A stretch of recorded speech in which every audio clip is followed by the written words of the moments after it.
Co-president Elon Musk has really made a name for himself over the past couple of weeks in all the ways that are worst for our country, trying to successfully stealing millions of dollars from cancer research for children, using his power over Donald Trump to enrich himself to the tune of hundreds of billions of dollars, and doing all of that while not focusing for a second on his promise to protect America, make things cheaper, defend free speech, promises he'll never keep because he doesn't actually believe in. But what he is doing is showing us how he wants to abuse his position in the government for his own personal gain at the expense of you. And someone who did a great job in calling that out and is really infuriating Elon Musk is Rachel Maddow. And I want to get into exactly what Maddow had to say. But before we do, if I could quickly ask you to leave a like on this video, and if you haven't already, to hit that subscribe button. It goes a long way, and it really means the world to me. Now let's get into Maddow calling out Elon Musk in a brutal takedown that I think everyone needs to see. So last week, we talked about a government rule that requires a car company to report whenever a car gets into a crash while it is in self-driving mode. Crashes like this one on Thanksgiving Day in 2022, when a Tesla in San Francisco that was in full self-driving mode inexplicably stopped on the highway and caused an 8-car pileup. Thanks to this rule that you have to report it when a self-driving car crashes, Tesla had to report that crash to the government. Now that the CEO of Tesla is a kind of a co-president-elect, though, Reuters is reporting this, quote, Trump team wants to scrap car crash reporting rule that Tesla opposes. For the low price of financing one presidential election, Tesla may have bought itself a U.S. government that, among other things, no longer requires Tesla to report when its self-driving software causes wrecks and hurts and kills people. But Tesla's interests aren't just in the United States. Arguably, Tesla is more a Chinese car company than it is an American car company.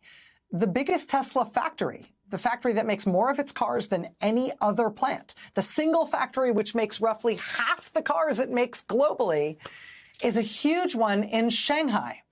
And Tesla right now is trying to get approval from the Chinese government to operate its self-driving car technology in that country as well.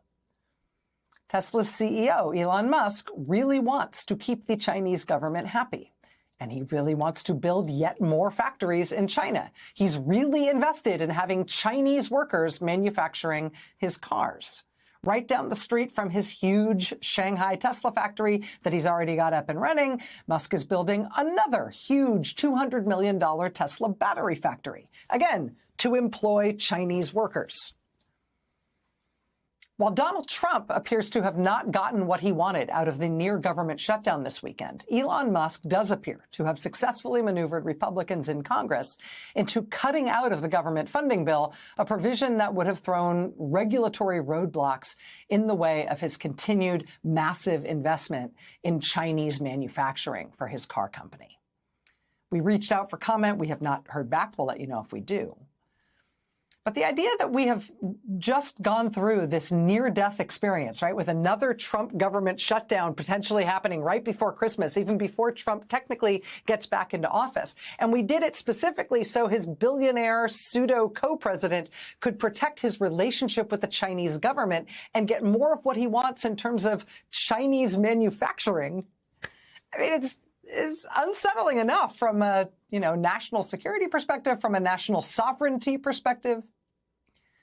But it's all the more unsettling, given reporting in recent days about the ways in which our own government has found Elon Musk to be a potential national security risk.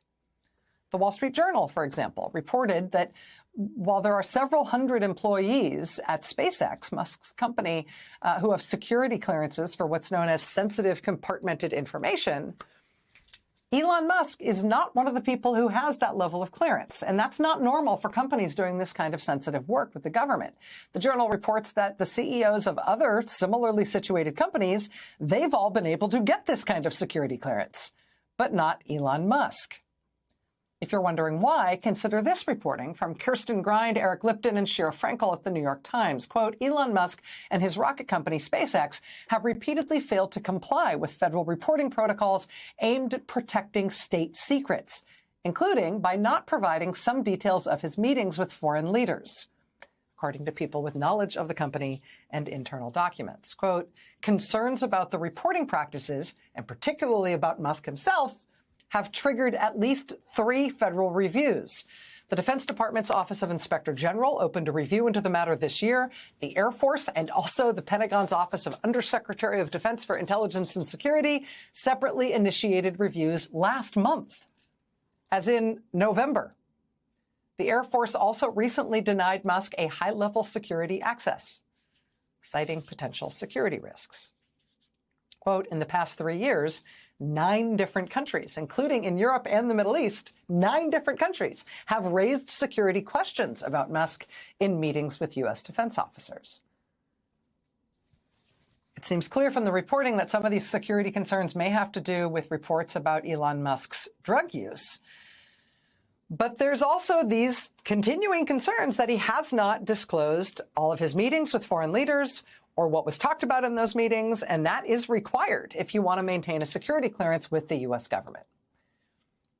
The question for all of us broadly is, why would a person refuse to disclose what's happening at meetings with foreign leaders and foreign governments? What are you talking about with foreign leaders that you don't want the U.S. government to know about? And what does it mean to have somebody who's seen as that kind of a security risk, essentially single-handedly directing the actions of the U.S. government during a presidential transition? Joining us now is New York Times investigative reporter Eric Lipton. Mr. Lipton, thanks very much for your time tonight. I really appreciate you being here. Thanks for having me. So help me understand I guess, how surprising it is, how unexpected it might be in the abstract for somebody who is the head of a company like SpaceX, for example, to not have the kind of security clearances that Mr. Musk has either not been able to obtain or has actively been denied. There's something called the Special Access Program that is a higher level of classification that SpaceX wanted for Elon Musk that would allow him to participate in some of the most sensitive discussions around, for example, right now, SpaceX is helping the National Reconnaissance Office build a spy satellite network around the globe in orbit. He's also, in charge of national security launches, putting some of the most sensitive spy satellites and missile tracking equipment into orbit. And so the Special Access Program would have given him the ability to participate in some of the most classified discussions around these programs. And that was denied by the Air Force. He does have top secret clearance, but he does not have special access program.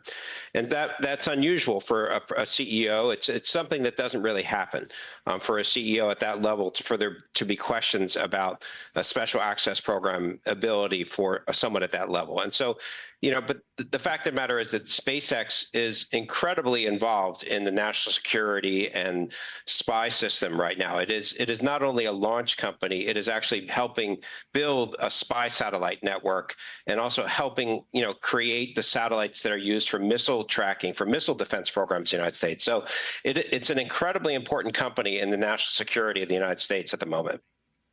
An incredibly important company for the national security of the United States whose CEO can't get top-level security clearance to be allowed access to some of what his own company is doing. It seems strange. Can I ask you about other countries having reported security concerns about Mr. Musk to U.S. defense officials? Do we know anything about the nature of those concerns that they reported?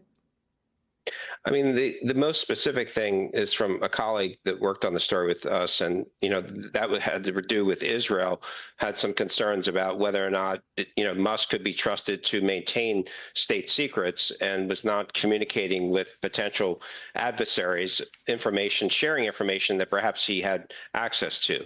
And that was one of the number of countries that was shared with us that raised a concern about Musk and whether or not basically, could he be trusted?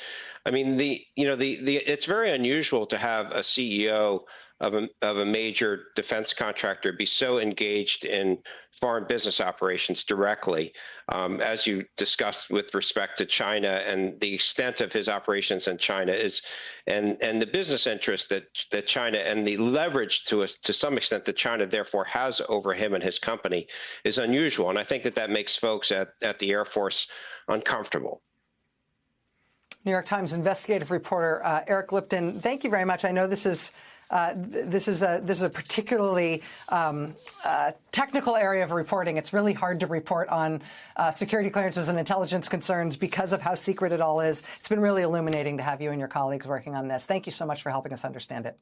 Elon Musk makes his money at the expense of you and your safety. Elon Musk wants his vehicles to be more dangerous and more deregulated, so they're cheaper and easier to make, so people cannot sue when they are hurt by them, so people cannot sue when they're broken.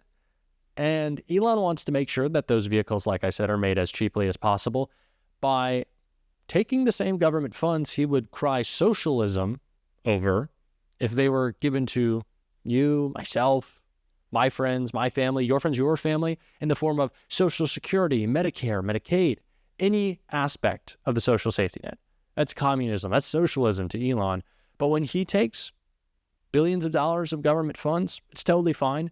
When he finances his ventures, doesn't accrue any risk, but reaps all the benefit, that's fine. For Elon Musk, that's what he's doing. That's what president or co-president or vice president or chancellor Elon, whatever title you want to give him, is all about. He is all about putting money into his pockets, taking it away from you, and as we saw during the CR, kids with cancer, at our expense, to make himself wealthier. Because $450 billion isn't enough for Elon. And so he is the Republican Party now at this point, and we need to attach all of that baggage to them, and that's what we're going to be doing on the show every single day, calling them out. And if you want to support that, as always, you can hit that subscribe button. You can leave a like on this video, and if you stuck around at the end, you can drop a blue heart in the comments. And until next time, I'll see you soon.